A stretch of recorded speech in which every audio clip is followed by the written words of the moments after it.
Hi guys. So, one of the books that we're reading today is called Piggie Pie. Now, I'm going to use my question words and ask some questions. I'm wondering what Piggie Pie is, and I'm wondering who that is. Are you? So, as we're reading today, we're talking about characters. And a character is the what? The person in the story, right? The who the story is about. So this book has a great character in it. Are y'all ready to meet her? Here we go. Hopefully y'all can see the whole book because it's got great pictures.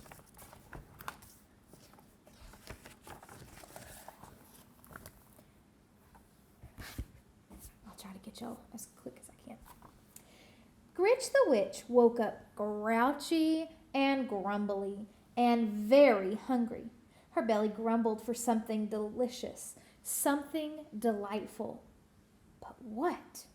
It wasn't purple mouse tail stew. No, she ate that yesterday for lunch. Maybe some mashed dragon tongue pudding? No, Gritch wasn't in the mood for anything quite that sweet.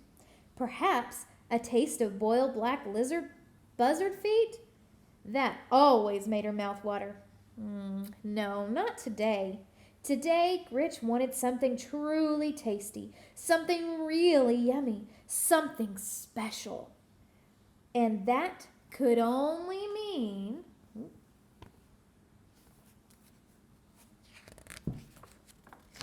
Piggie Pie.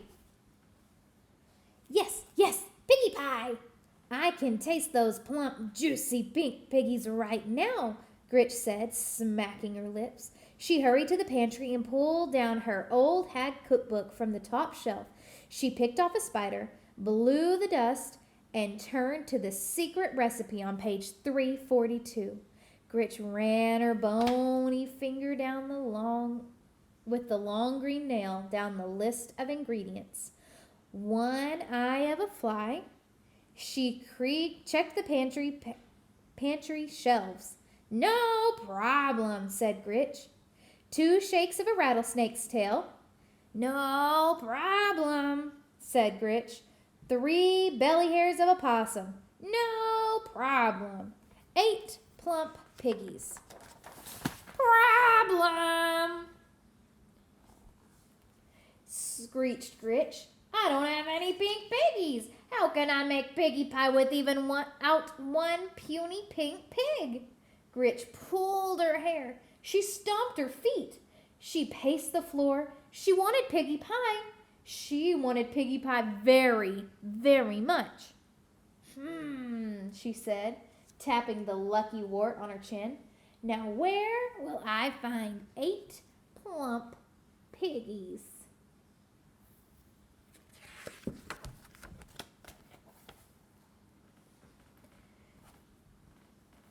Gritch thought and thought and thought. Ah, she shouted with a jump. The circus! Yes, the circus! The circus? No, not the circus. You don't find pigs at the circus. And she thought harder. Ah, she shouted with a jump. The zoo! Yes, the zoo! The zoo! No, not the zoo. You don't find pigs at the zoo. She thought much harder. The farm? Yes, the farm. You find pigs at the farm. There was just one teeny tiny problem. Where to find a farm? Where else? Gritch let her bony fingers do the walking, and she opened the yellow pages to F, where she found one very large ad. This was it. What is that for? Old MacDonald's Farm. Here's the number. Call E-I-E-I-O.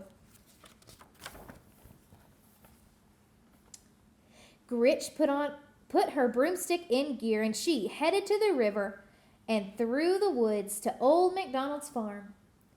I've got you in my sights, you little porkers, she cackled as she circled overhead.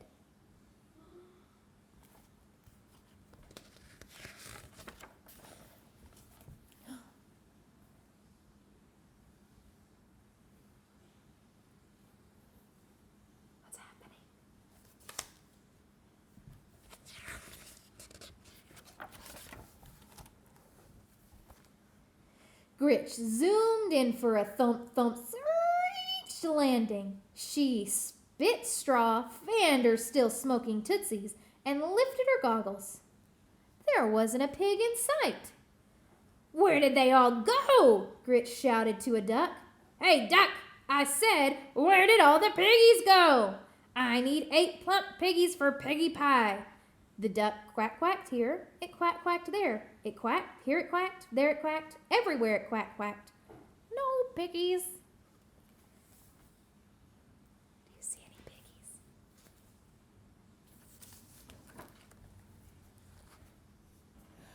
"What do you mean, no piggies, you dizzy duck?" Gritch screeched into his bill. "I just saw a whole passel of piggies down here not a minute ago.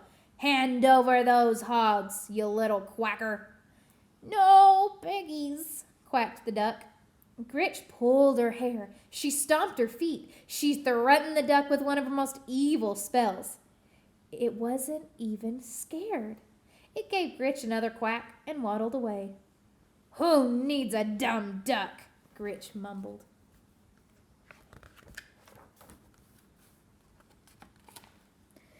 Being careful where she stepped, Gritch wandered across the meadow.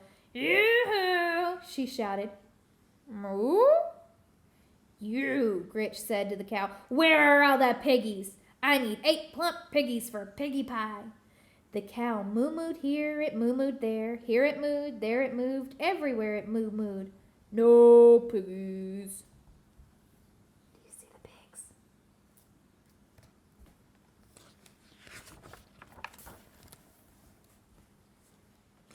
"What do you mean, no piggies?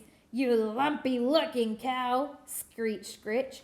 "I need 8 plump piggies for Piggie Pie. Fork over the pork, you walking milk machine, or I'll curdle your cream."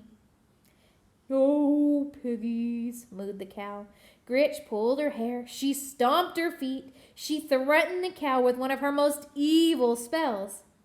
The cow stared at Gritch, swatted a fly with its tail, and lumbered away. "Cows, who needs 'em?" Gritch muttered.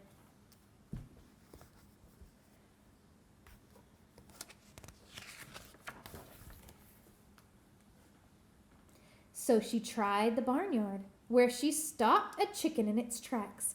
"Okay, bird brain, where are all the piggies? I need 8 plump piggies for Piggie Pie." The chicken clucked here, it clucked there. Here it clucked, there it clucked, everywhere it clucked. No piggies.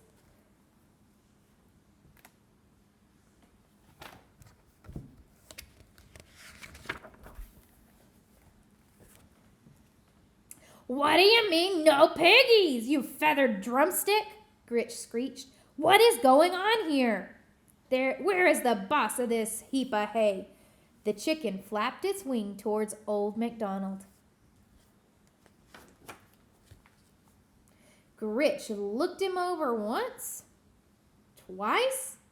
"You're Old MacDonald?" she said. "You don't look much like your picture, do you?" The farmer thumbed his suspenders and shrugged. "Look, Shorty, I've been quacked here and moo-mooed there and clucked here, everywhere, all over this farm. I need 8 plump piggies for Piggie Pie. Where are all the piggies?" The farmer looked here, he looked there. Here he looked, there he looked, everywhere he looked. "What? No piggies," he said. "What do you mean, no piggies, you flea-bitten seed spreader? You must have piggies." Gritch pulled her hair. She stomped her feet. She even threatened him with one of her most evil spells. No piggies. Her stomach growled. It grumbled. But there were no piggies. There would be no Piggie Pie. Now, what was she going to eat?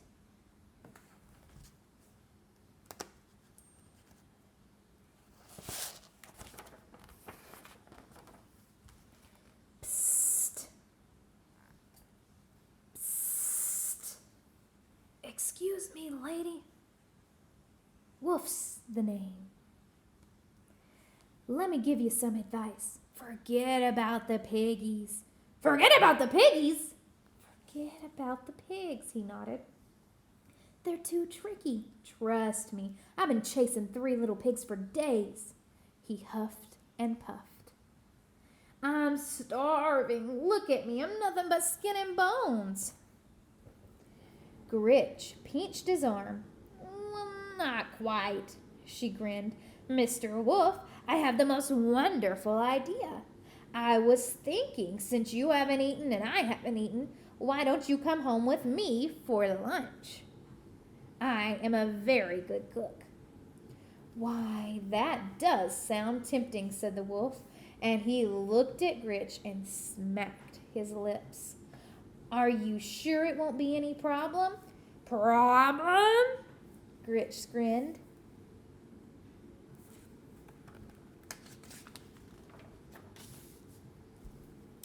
No problem.